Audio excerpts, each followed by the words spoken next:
Welcome to the book summary of Re-Awaken the Giant Within by Anthony Robbins. This ebook was published in 2013 and weighing in at 100 pages. Over 20 years ago, Anthony Robbins' landmark bestseller, Awaken the Giant Within, hit shelves, and a revolution began.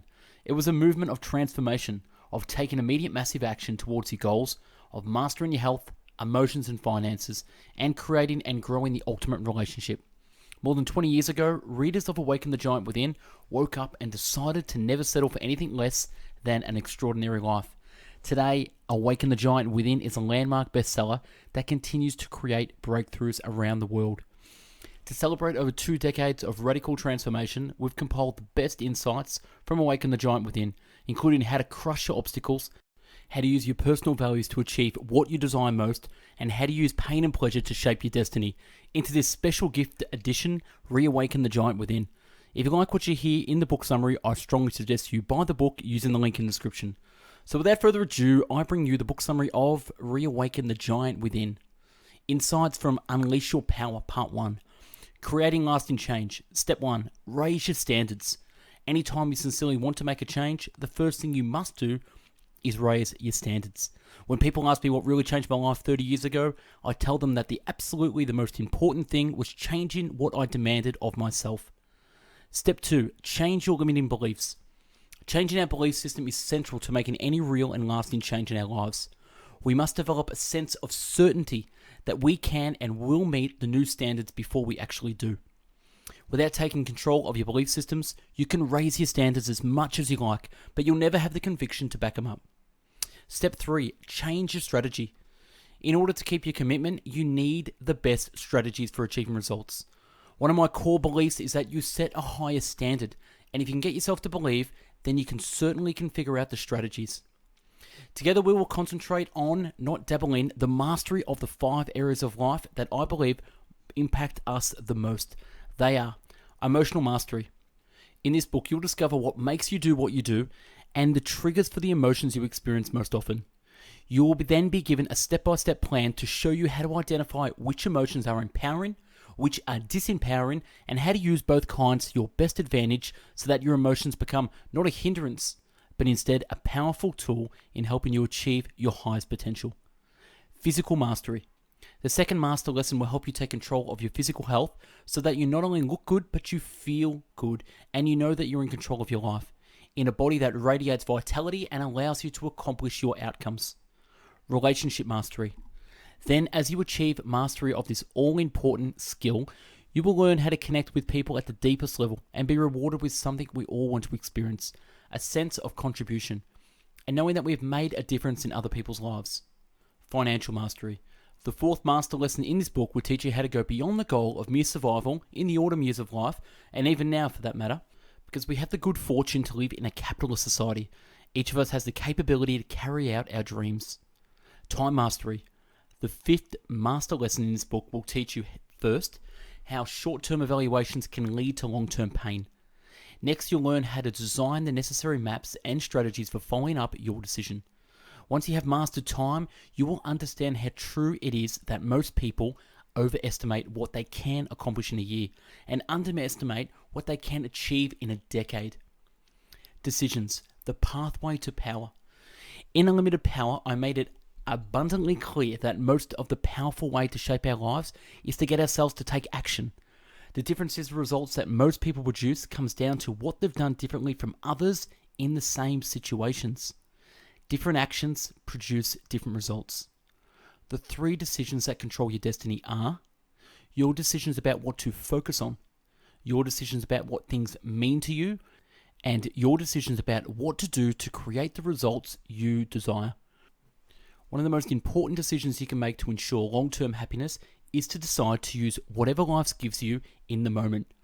The truth of the matter is that there is nothing you can't accomplish if, number 1, you clearly decide what it is that you absolutely committed to achieving. And number 2, you are willing to take massive action. 3, you notice what's working or not. And 4, you continue to change your approach until you achieve what you want, using whatever life gives you along the way. Life's most important lesson. The most important lesson we learn in life is what creates pain for us and what creates pleasure. The lesson is different for each of us, and therefore so are our behaviors. What you link pain to and what you link pleasure to shapes your destiny. If we link massive pain to a behavior or an emotional pattern, we will avoid indulging in it at all cost. We can use this understanding to harness the force of pain and pleasure to change virtually anything in our lives. Ultimately, in order for a change to last, we must link pain to our old behavior and pleasure to our new behavior, and condition it until it's consistent. Remember, we will do more to avoid pain than we will do to gain pleasure. Belief systems, the power to create and destroy. So often we're seduced into believing that events control our lives and that our environment has shaped who we are today. No greater lie has ever been told. It's not the events of our lives that shape us, but our beliefs as to what those events mean. All personal breakthroughs begin with a change in beliefs. So how do we change? The most effective way is to get your brain to associate massive pain to the old belief. You must feel deep in your gut that not only has this belief caused you pain in the past, but it's costing you pleasure in the present, and ultimately can only bring you pain in the future. New experiences trigger change only if they cause us to question our beliefs. Remember, whenever we believe something, we no longer question it in any way. The moment we begin to honestly question our beliefs, we no longer feel absolutely certain about them. Change can happen in an instant. Why is it that most people think change takes so long? One reason, obviously, is that most people have tried again and again through willpower to make changes and failed. The assumption that they then make is that important changes must take a long time and be very difficult to make. In reality, it's only difficult because most of us don't know how to change. We don't have an effective strategy. There are 3 specific beliefs about responsibility that a person must have if they're going to create long-term change. Number 1, first we must believe something must change. Not that it should change, not that it could or ought to, but that it absolutely must. Number 2, second, we must not only believe that things must change, but we must believe I must change it. We must see ourselves as the source of the change. And last but not least, I can change it. Without these 3 core beliefs, I can assure you that any change you make stands a good chance of being only temporary. You have to be the source of your change. How to get what you really want?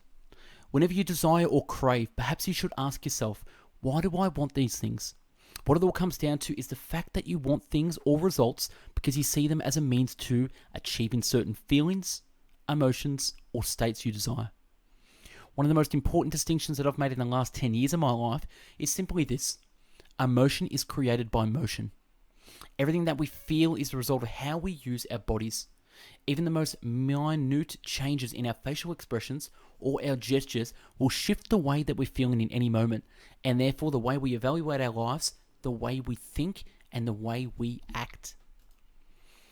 What are some of the things you can do immediately to change your state, and therefore how you feel and how you perform? Take deep breaths in through your nose, and exhale strongly through your mouth. Put a huge grin on your face and smile at your children.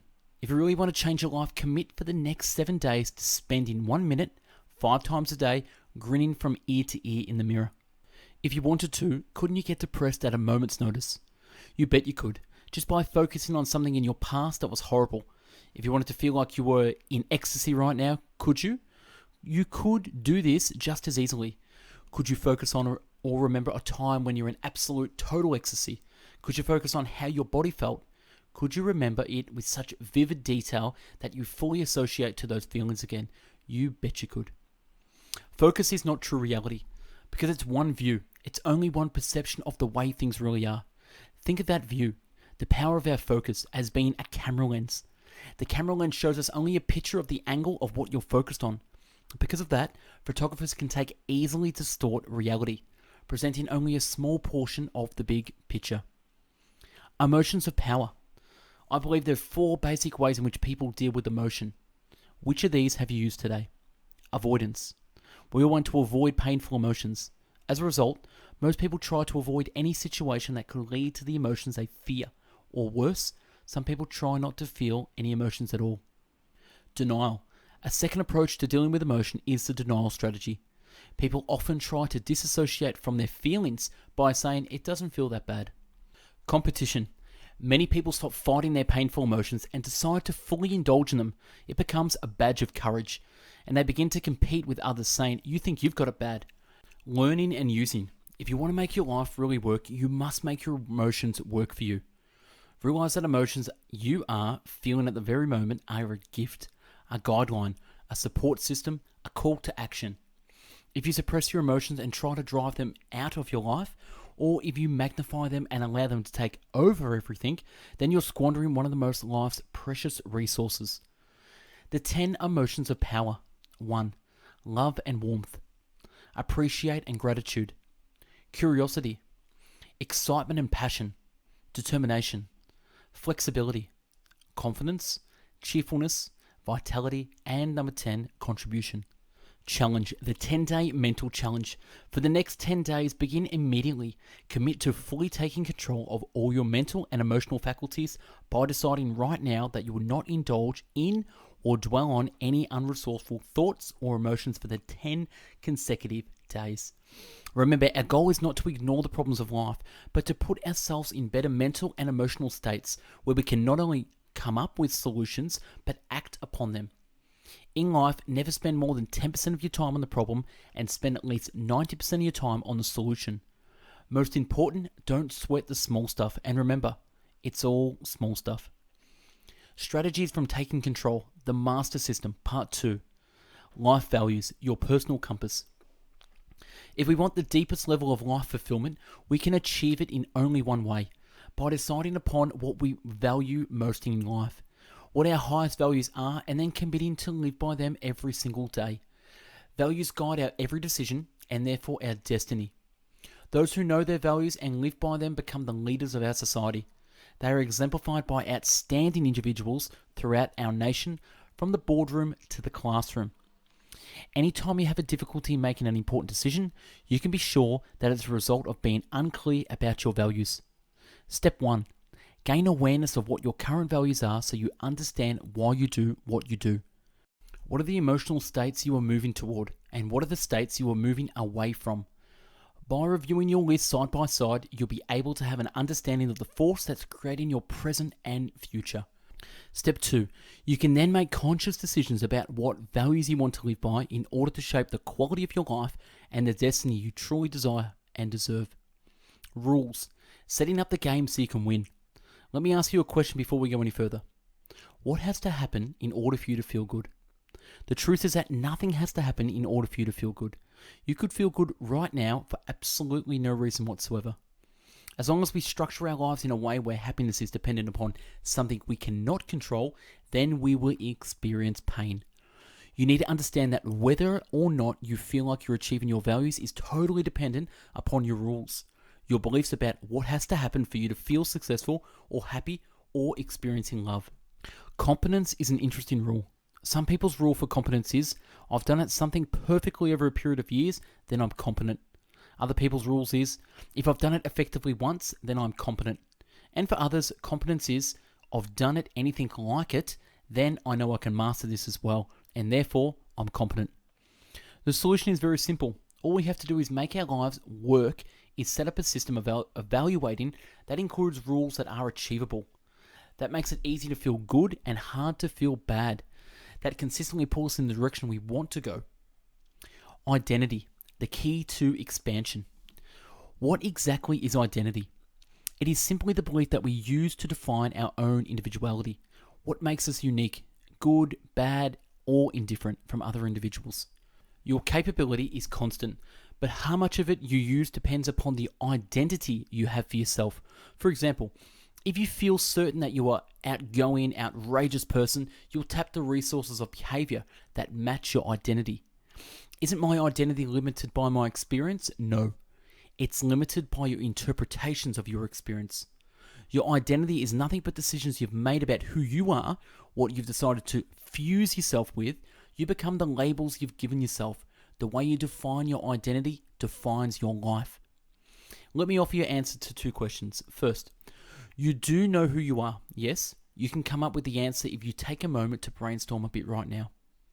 But you've got to trust yourself to let whatever answers come out of you just flow and write them down. Second, The benefit to knowing who you are is the ability to instantaneously shape all your behaviors. Challenge. Who am I? The power that shapes your life. To assist you in defining yourself, remember that identity is simply what distinguishes you from everyone else. Here are a couple of exercises I think you'll enjoy. Number 1. If you were to look in the dictionary under your name, what would it say? And number 2, if you were to create an ID card that would represent who you truly are, what would it be on it? And what would you leave off? Tools from The 7 Days to Shape Your Life, Part 3.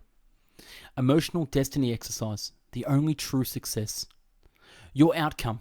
Take control of your consistent emotions and begin to consciously and deliberately reshape your daily experience of life. Today's assignment. Number 1, write down all the emotions that you experience in an average week. Number 2, list the events or situations you use to trigger these emotions. And number 3, come up with the antidote for each negative emotion and employ one of the appropriate tools for responding to the action signal. Relationship Destiny Exercise, the place to share and care. Your outcome, measurably enhance the quality of your personal relationships and deepen your emotional connection with the people you care about most by reviewing the 6 fundamentals of successful relationships. Today's assignment. Number 1, take the time today to talk with your significant other and find out what's most important to each of you in your relationship. Number 2, decide that it's more important for you to be in love than to be right.